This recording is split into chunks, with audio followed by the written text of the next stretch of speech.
देगलूर इथं न्यायालय परिसरासह विविध सार्वजनिक ठिकाणी महास्वच्छता अभियान उत्साहात राबवण्यात आलं। रवींद्र राठोड यांच्या अध्यक्षतेखाली आयोजित या उपक्रमाला नागरिक, प्रशासन, पोलीस, नगर परिषद आणि वकील संघटनेचा मोठा प्रतिसाद मिळाला। गांधी चौक ते डॉक्टर बाबासाहेब आंबेडकर पुतळा तसंच लोकशाहीर अण्णाभाऊ साठे चौक परिसरात स्वच्छता करण्यात आली। या अभियानातून नागरिकांमध्ये स्वच्छतेबाबत जनजागृती करण्याचा प्रभावी प्रयत्न करण्यात आला। सर्वांनी हातात झाडू घेऊन शहर स्वच्छ ठेवण्याचा संदेश दिला। नगर परिषदेच्या पुढाकारातून आयोजित या उपक्रमात विविध विभागांचे अधिकारी आणि नागरिक मोठ्या संख्येने सहभागी झाले होते। शहरात स्वच्छता ही प्रत्येकाची सामूहिक जबाबदारी असून स्वच्छ देगलूर, सुंदर देगलूर हे स्वप्न साकार करण्यासाठी नागरिकांनी सातत्याने सहकार्य करावं असं आवाहन यावेळी करण्यात आलं। अंजनगाव सुरजी नगर परिषदेत आंतरराष्ट्रीय योग दिन उत्साहपूर्ण वातावरणात साजरा करण्यात आला। या कार्यक्रमात नगर परिषदेचे अधिकारी, कर्मचारी आणि विविध मान्यवरांनी मोठ्या उत्साहाने सहभाग घेत योगासने आणि प्राणायामाचा सराव केला। योग प्रशिक्षकांच्या मार्गदर्शनाखाली विविध योगासनांचे प्रात्यक्षिक सादर करण्यात आलं। यावेळी नियमित योगाभ्यासामुळे शारीरिक आणि मानसिक आरोग्य सुदृढ राहतं, तणाव कमी होतो, तसंच निरोगी जीवनशैली अंगीकारण्यास मदत होते असा संदेश देण्यात आला। कार्यक्रमाच्या शेवटी उपस्थितांनी नियमित योग करण्याचा संकल्प केला। योग दिनानिमित्त नगर परिषद परिसरात आरोग्य, सकारात्मकता आणि उत्साहाचं वातावरण निर्माण झालं होतं। योग साधनेद्वारे शरीर निरोगी, मन शांत आणि आत्मा प्रसन्न होतो।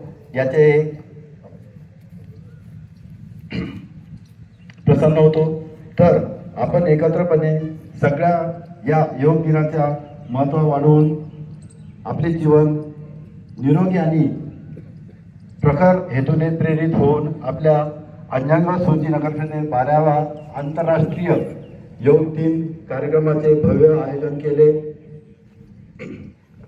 या कार्यक्रमाकरिता उपस्थित प्रशिक्षक म्हणून श्री प्रशांत सिंकर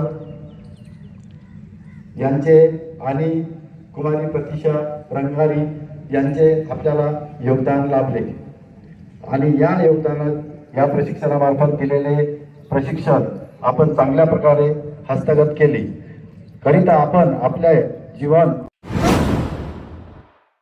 सेलू येथील नूतन विद्यालयाच्या प्रांगणात आंतरराष्ट्रीय योग दिन उत्साहात साजरा करण्यात आला। नूतन विद्यालय शिक्षण संस्था, नूतन विद्यालय आणि योगासन स्पोर्ट्स असोसिएशन यांच्या संयुक्त विद्यमाने आयोजित कार्यक्रमात शिक्षक, विद्यार्थी, पोलीस कर्मचारी आणि नागरिकांनी मोठ्या संख्येने सहभाग घेत योगासन आणि प्राणायामाचा सराव केला। कार्यक्रमाच्या अध्यक्षस्थानी डॉक्टर SM लोया होते। यावेळी योगाचे शारीरिक आणि मानसिक आरोग्यासाठी असलेले महत्त्व अधोरेखित करण्यात आलं। विविध मान्यवरांच्या उपस्थितीत योगाभ्यासाचे प्रात्यक्षिकही सादर करण्यात आलं। याच कार्यक्रमात राष्ट्रीय योगासन क्रीडा स्पर्धेत प्रावीण्य मिळवलेल्या खेळाडू आणि प्रशिक्षकांचा विशेष सत्कार करण्यात आला। सेलू येथील प्रथम श्रेणी न्यायदंडाधिकारी न्यायालयाच्या आदेशानंतर प्रभाग क्रमांक 11 मधील नगरसेवक अनवर खा दिलदार खा पठाण याच्या विरोधात विविध कलमान्वये गुन्हा नोंद करण्यात आलाय। फिर्यादी राजाराम काळे यांनी न्यायालयात दाखल केलेल्या अर्जावरील सुनावणीनंतर न्यायालयाने संबंधित प्रकरणात गुन्हा दाखल करण्याचे निर्देश दिले। न्यायालयाच्या आदेशानुसार सेलू पोलीस ठाणे येथे गुन्हा नोंद करण्यात आलाय। पुढील तपास सुरू आहे। या प्रकरणी कोणताही विलंब होऊ नये आणि निष्पक्ष कारवाई व्हावी यासाठी नागरिकांनी देखील पोलीस प्रशासनाकडे निवेदन सादर केलं होतं। रायगड जिल्ह्यातील शांती क्षेत्र प्रेमगिरी आश्रम इथं आंतरराष्ट्रीय योग दिन उत्साहात साजरा करण्यात आला। या कार्यक्रमाला केंद्रीय संस्कृती आणि पर्यटन मंत्री गजेंद्र सिंह शेखावत तसंच आमदार महेंद्र थोरवे यांची प्रमुख उपस्थिती लाभली। मैत्रीबोध परिवाराच्या वतीने आयोजित या कार्यक्रमात नागरिकांनी मोठ्या संख्येने सहभाग घेतला। केंद्रीय मंत्री गजेंद्र सिंह शेखावत यांनी योगाचं महत्त्व सांगत नियमित योगामुळे शारीरिक आणि मानसिक आरोग्य सुदृढ राहतं असा संदेश दिला। यावेळी मैत्रेय दादा श्रीजी यांच्या विचारांचं स्मरण करत भारताला विश्वगुरू बनवण्यासाठी संस्कृती आणि मैत्रीची मूल्य जोपासण्याचं आवाहन करण्यात आलं। 2014 में जब उन्होंने संयुक्त राष्ट्र संघ में प्रस्ताव रखा और जिस प्रस्ताव को आश्चर्यजनक रूप से 177 सभी देशों ने निर्विवाद रूप से पारित किया, उस अनुक्रम में एक बार फिर विश्व योग दिवस मना रहे हैं। और विश्व का सबसे बड़ा सामूहिक रूप से आयोजित होने वाला एक सामाजिक उत्सव विश्व योग दिवस बना है। योग व्यक्ति के जीवन में संतुलन साम्य स्थापित करके और आज के इस चुनौती भरे युग में जब अवसाद, उदासीनता या मोह जनित संघर्ष व्यक्ति के जीवन में जिस तरह से बढ़ रहे, उन सब का समाधान यदि कहीं सटीक रूप से है तो भारत के ऋषियों मनीषियों द्वारा रचित आहूत इस योग की दृष्टि में है। विश्व में संतुलन हो, विश्व में साम्य स्थापित हो, एकरूपता स्थापित हो और शांति स्थापित हो, सौहार्द स्थापित हो, प्रेम स्थापित हो, इसके निमित्त विश्व कल्याण की जो भारतीय सोच, भारतीय भावना है, उस भारतीय भावना से ओतप्रोत ये पर्व आज हम सब लोगों ने मिलकर जब देश के सभी कोनों में इस पर्व को मनाया जा रहा है, तब मुझे सौभाग्य मिला। मैं यहाँ करजत में मैत्रीबोध परिवार में आकर के मैत्रीबोध परिवार के सभी सदस्यों के साथ में योग करने का सौभाग्य मिला। पूज्य दादाजी से आशीर्वाद प्राप्त करने का सौभाग्य मिला।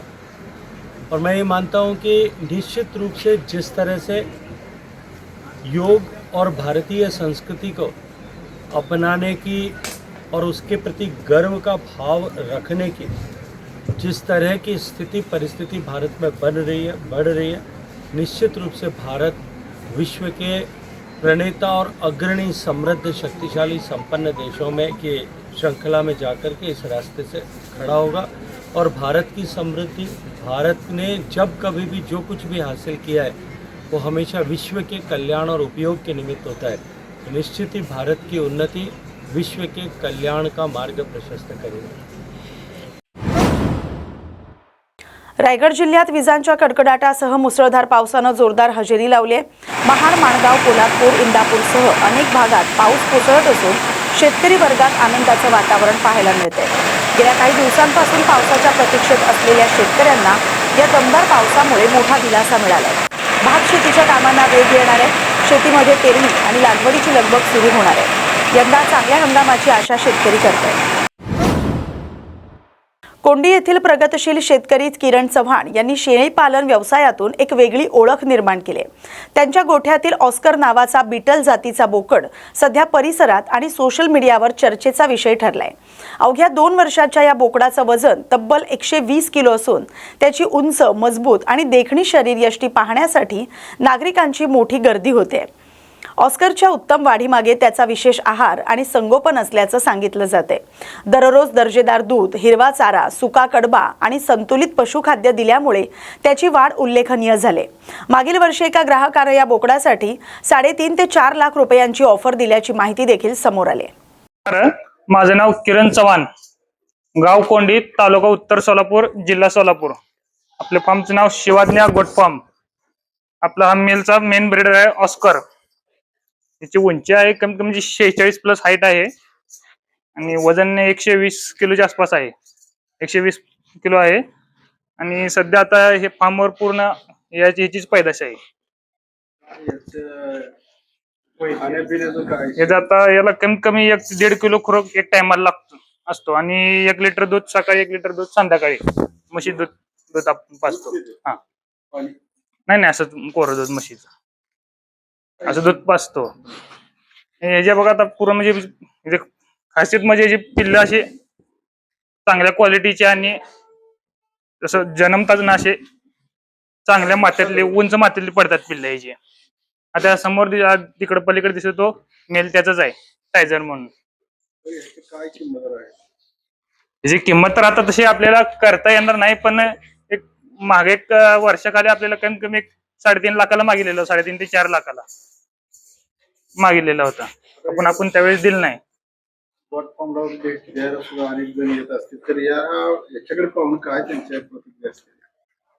आता ह्याच्याकडे पाहून प्रतिक्रिया म्हणजे ह्याची पिल्लं आपल्याकडे, आता हे मेल तर सगळेजण म्हणजे घेऊ शकत नाही, पण ह्याची पिल्लं आमच्याकडे एक मेल, ह्याचा एक मेल तर द्या आम्हाला, असं कोण म्हणजे आपल्याकडे भरपूर जण येते। पुणे जिल्ह्यातील शिरूर तालुक्यातील सणवाडी इथं पावसानं जोरदार हजेरी लावली. शेतकरी वर्गात समाधानाचं वातावरण निर्माण झालंय. आता थोड्याच दिवसात शेतीची मशागत गतीनं सुरू होईल अशी अपेक्षा शेतकरी वर्गाकडून व्यक्त केली जाते.